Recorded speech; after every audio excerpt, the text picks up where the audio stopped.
Sall à la dernière minute ginnaaw bi ma gëmee man ne Idrissa Seck demul woon ci biir mburoog soow mi pour sacrifier wu man jàpp naa ne dañ ko woor maanaam lan waxante woon ak moom. est-ce que du élection yi Thiès xam nga léegi amatu fa doole. waaw moom laa lay wax mais lañ diggee woon laa lay wax booba kenn xamagul ndax dana fa am dooleem déet mais dama ne Idi jàpp naa man ne ba may fekki Macky Sall ginnaaw yeneen problème yun ma wax ne amoon na ko mais politiquement am na lu mu diggee woon ak Macky Sall loolu laa gëm mais loolu mu diggee woon xëy na ay élection fi jaar yàqu ñu wane ne fiefam sax amatu fa doole donc Macky Sall gis ni kii mënatul la dem dootul dem mais naa nag teewul Idriss Seck jàpp naa ne man mi ngi doon am yaakaar daan ko bàyyi mu diriger gouvernement bi nekk le dauphin parce que man jàpp naa ne loolu moo doon seen dil ñoom ñaar am na sax audio bu fuité ci ñoom parce que ki ko fuiteel du ponkal nag ci réew mi mais man xam naa ne am na lu mu xam réew mi. audio bu dox ci diggante. waaw bu audio bu fuité boo xam dafa daw bu wax li may wax ni bu dëggal li may wax ni. bu ne Idi kon Idi moo waroon nekk premier ministre. oui effectivement def na ju moom sax weddiwul li ma wax daanaka maa ngi jégalu parce que dafa lim ay tur ci biir réew mi wax ni wax dëgg yàlla Idriss Seck léegi na dem parce que Macky Sall trahir na ko loolu la wax mu leer nañ. bu génn fu mu jëm. waaw mais dama lay wax man waxuma fu mu jëm fu mu jëmul parce que Idriss Seck man jàpp naa ni moom ba mu duggee ci mburoog soow mi la dugg ci lu dangereux. maanaam man pour man foofa la vendanger carrière politique am ba mu duggee ci mburoog soow mi loolu waxoon naa ko à l'époque te waa réew mi am ñu ma doon attaqué ak yooyu et cetera mais man sama xalaat rek laay wax te la ma doon wax dara dindiwu ko nag kon nag man tey li ma jàpp mooy Macky Sall dafa dem ba dernière minute mu xool kon bu gën a oyof ci ñoom. kon mën nañu wax un premier ministre par défaut. voilà parce que xamul tax parce que Amadou Ba amul benn ambition tant que Macky Sall est là moo ko waxal boppam Macky Sall kon kooku yàqalu ko dara parce que Mimi Touré moom dani Macky Sall mënta am troisième mandat mais Amadou Ba dani ba 2035 tant que Macky Sall ngi bëgg man damay ne ci wetam maanaam Amadou Ba xam ban genre la ban profil la Amadou Ba du koo xam day ñëw di défier Macky Sall maanaam Amadou Ba xam lan lay def day topp ci wetu Macky Sall lu Macky Sall wax mu ne waaw buñ demee ba Macky Sall forcé tey jii loolu gëm naa man ni mënta nekk parce que peuple du ko nangu tey jii lim jàpp laa lay wax moom Amadou Ba que Macky Sall bu nekkee candidat ba doyal léegi pousse ko nguur gi loolu la jàpp maanaam te Macky Sall loolu dérangé wu ko parce que Macky Sall li mu bëgg mooy moom na fi continuer di nekk donc Amadou Ba comme loolu dérangé wu ko il a dit que ba 2035 bu Macky Sall bëggee nekk président moom pare na pour nekk ci ginnaawam pour ñu installer fi benn dynastie benn dictature comme moom Amadou Ba nee na loolu moom dérangé wu ko mais kooku kay dérangé wul Macky Sall donc Amadou Ba ñëwul pour nekk dauphin dafa ñëw pour jàppale Macky Sall ci loolu mu bëgg pour jaay doole sénégalais yi salfaañe seen constitution imposer une dictature pour nekk candidat wala nekk sax président à vie. mais ñu doon wax naan Amadou Ba dafa am ay ambition jiite réew. loolu ñu koy wax loolu ñuy wax dëppoowul ak comportement Amadou Ba Amadou Ba du am Dame Mbodj wala keneen koo xam wala am Mimi Touré wala keneen di taxaw di fippu du fippu Amadou Ba du fippu Amadou Ba boo ko dégloo man maa ngi fàttaliku benn rencontre bu ñu am King Fahd entre les syndicats et le gouvernement président Macky Sall nekkoon fa mais bi mu waxee ba pare dama leen mais kii boo ko dégloo sax xam ne kii ab opportuniste la rek c'est-à-dire ci biir discours bi dana bi wax le chef de l'État le président de la République répète ko plusieurs fois ba da lay agacé yow nga gis ni kii day neexal président bi du par respect est-ce que non du respect boo demee tey ji ci yeneen réew yi doo dégg loolu ab premier ministre di ko def wala ab ministre des finances boobu ministre des finances rek la woon mais da ngay sant ni kii mi ngi neexal Macky di ko wax ne man loo bëgg naa ko genre nit yooyu la nga xam ne ay nit la yoo xam seen i intérêt jar na leen ñu ñëw raam mais kooku bu nekkee premier ministre Macky Sall yàqalu ko dara. mais tudd nga ko léegi dañ ko xawoon kii bi ñu nekk assemblée c'est Mimi Touré. xam nga jamono ji mi menacé yooyu. non Mimi Touré man du ma ci waxagul xamul tax parce que Mimi Touré lépp dépend na ci posture bi mu nar a am parce que man bu dee réeroo naa ak Macky Sall ak réeroowul ak Macky Sall ci taxawaay bi mu nar a am assemblée nationale lay leere parce que dafa am ay réformes yëpp ñu ñëpp di xaar am xeex boo xam ñëpp ngi taxaw pour xeex pour troisième candidature bu Macky Sall du fi amee loolu la ñuy xaar ndax Mimi Touré dina taxaw bokk ci ñi nga xam ñoo war a taxaw di xeex loolu su taxawee taxawaay boobu nekk assemblée nationale aussi nekkal fa dëkk nekkal fa askan wi nekk fa ci ay position yu leer bu boobaa ñëpp daañu xam ne lii ñuy def lu théâtre mais bu fekkente ni génn nii rek man mënaguma cee prononcé wu man maa ngi xaar Mimi Touré c'est un cas boo xam man dama ko écho di xaar ban comportement gisoo ni dañ koo war ak Amadou Mame Diop mi ñëw. waaw non loolu leer na mais dañ koo war waruñu ko ça dépend parce que ci politique la président Macky Sall nekk parce que Macky Sall dafa am ci gouvernement bi mu teg nii ñaari option yu mu teg benn la ci defagul carrément maanaam Macky Sall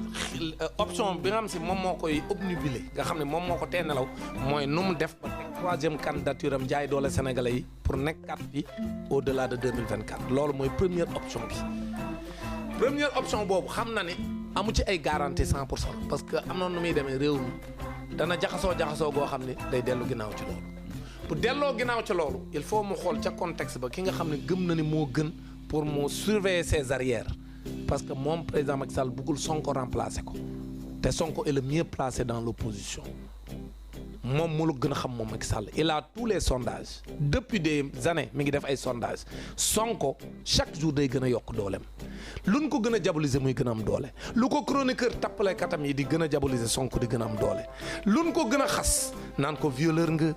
naan ko yow salafis nga say jabar dañuy muuru ba noppi da ngay maasewu naan ko yow Sonko amoo sëriñ ci tappale alors que ku ne xam na ne sëñ Abdou Mbacké mooy sëriñam di ko présenter comme un rebelle di ko présenter comme un terroriste yooyu yëpp ñu ngi koy def te élection bu ñëw Sonko di gën a am doole Sénégalais di ko gën a dooleel waaw kon nag Macky Sall tiit na ni Sonko moo nar a nekk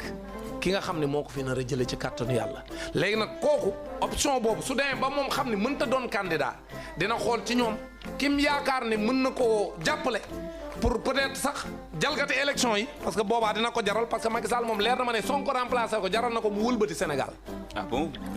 rendre le pays ingouvernable. rendre le pays ingouvernable pour bañ Sonko remplacé ko jaral na ko Macky Sall. mais moo tax may wax sénégalais yi. mais fan nga teg loolu. mais Sonko xanaa un sénégalais boo xam ne war na mën a jiite. mais yow da ngaa xamul rek ñii leen jalgati dafa bëri Moustapha cey liñ def ci njombe ci dëkk bi liñ fi jalgati ci ay dossier ak ay tappale ay alal jun luubal suuf sunu luubal ay caxatee sunu alalu réew ak liñ fi def ci ay loi yu jaarul yoon ak ñin fi tooñ jaay leen fi doole tëj fi ay doomu jàmbur yoo xam defuñu dara jiñ fi ay doomu jàmbur yoo xam defuñu dara Imaam Ndaw barki Dembo Njaay bokk na ci ba seen tappalekat boobu may wax tey mu may jéem a attaqué moom Major Kandji naan daf may porter plainte dinañ ci ñëw après Major Kandji mbirum beneen dossier la man li ma gëm mooy fi mu toll nii dañoo tiit Macky Sall ak nguuram dañoo tiit ndaxte liñ fi def ci njombe dafa bari. ok un gouvernement de combat lañ wax loolu bi nga ko déggee sa xel ci lan la dem combat par rapport ak kan lañ war a xeexal. xeex ak sénégalais yi. non peut-être xeex ak ndóol meek yooyu la ñuy xeexal. du loolu peut-être ñooñu la. du loolu inondation beek ñàkk yooyu la ñuy xeexal. Moustapha fukki at ak benn la fi Macky Sall def bi muy ñëw ndóol gi daa metti woon lool en 2012 gëm nga yow ni ndóolu sénégalais yi daa wàññeeku dañuy waxtaan rek te yàlla tax. no crise mondiale bi. waxuma crise mondiale barki démb la nañ bàyyi seen tappale yi fukki at yi léegi naa wàññi kon léegi nan yam ci fukki yi nga xam amul woon crise mondiale gëm nga yow ne Macky Sall bi mu fi def fukki at crise mondiale amul dara gëm nga yow ni booba bi mu fi def fukki at daa wàññi loolu Sénégal il faut ñu respecter Macky Sall ci bokk moo la gën a xam ne daal lajj ca lajj yu njëkk yi moom Macky Sall ci boom daal lajj ca lajj yu njëkk ya moom bi mu jël réew mi daa fekk sénégalais yi nekk ci am ndóol gu metti sénégalais yi bu ñu añee duñu reer ak di gobar jaas yi di togg añ di ci tibb reer loolu la fekk ci réew mi fekk fi chômage bu metti fokk fi mbënn bu metti nit ñi nekk di tëmb ci kër yi oto yi di tëmb ñu la bëgg combat mu ne waa mais moom laa lay wax mais fukki at après fukki at mu jël sunu lu ëpp 750 milliards def ko ci mbënn mi tey la mbënn mi gën a metti mu ne am na fi plusieurs programmes d'absorption donc du chômage des jeunes mu ne dana wàññi ñàkk xëyu ndaw yi dana fexe ba ndaw yi am luñ jàpp tey la waalo gën a aay tey la ndaw ñi gën a génn ci ay école de formation yore seen i diplôme te amuñu xëy Macky Sall lim dige woon dara la ci deful caxatee sunu alal dem signer France ay contrat ci secteur stratégique yi surtout le secteur de l'énergie permettre leen ñuy ñëw di tibb sunu alal di yóbbu loolu la fi Macky Sall def fi leneen kon nag sénégalais yi tey lañ gën a ndóol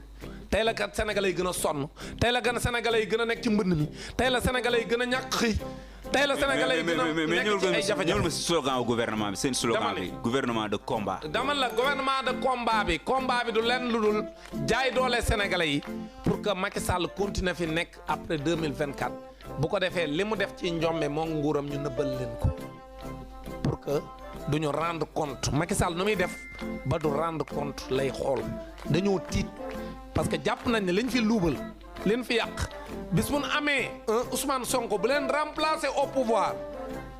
musiba dina leen dal loolu lañ jàpp te man jàpp naa ne Ousmane Sonko mu ñuy tiit loolu ñuy tiit du ci am. ah bon bu ñëw def. non Ousmane Sonko du am xamul tax parce que Ousmane Sonko ci li ma déglu mu wax mooy muy France mi ko gën a ragal parce que le premier ennemi de Sonko c'est la France c'est pas Macky Sall Macky Sall li muy def lépp France ak ko def loo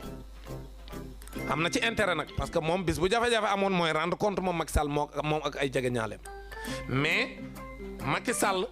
ak France ñoo lënkaloo pour empêcher Ousmane Sonko mu jàll 2024 lii mooy dëgg ci ñi xam waxuma nag ñi nga xam ne ay tappalekat lañ léegi nag loolu France li tax mu koy def mooy comme day tibb suñu alal di yóbbu entreprise française yi ngànk suñu économie sunu lépp luy xeetu mbell wala koom-koom wala alal ju ne ci réew mi France di ko tibb di yóbbu réewam ak ay entreprise am France moom moo bëggul discours souverainiste bi Sonko yore le discours souverainiste de Sonko c'est quoi sama bopp ma la gënal dug bañ naa la bu ma jëlee réew mi du ngeen dem de yéen waa France waaye nag dañuy toog waxtaanaat ba réew mi ñu tegaat ko ci yoon sunu alal ji ngeen di caxatee ak di nu jaay doole di ko tibb di yóbbu seen réew di gën a développé ñun ñuy gën a ndóol loolu jóge fi loolu la Ousmane Sonko wax loolu arrangé wul France li ko arrangé mooy président yu mel ni Macky Sall wala président yi peut-être demain yu mel ni Amadou Ba wala yu mel ni am profil yooyu nga xam ni seen intérêt ñoom seen intérêt yi bopp kese même bu réew mi dee ci ndóol ak xiif seen yoon nekku ci ñoom leen arrangé rek mooy ñoom nañu nekk ci donkaasi gi jàppale France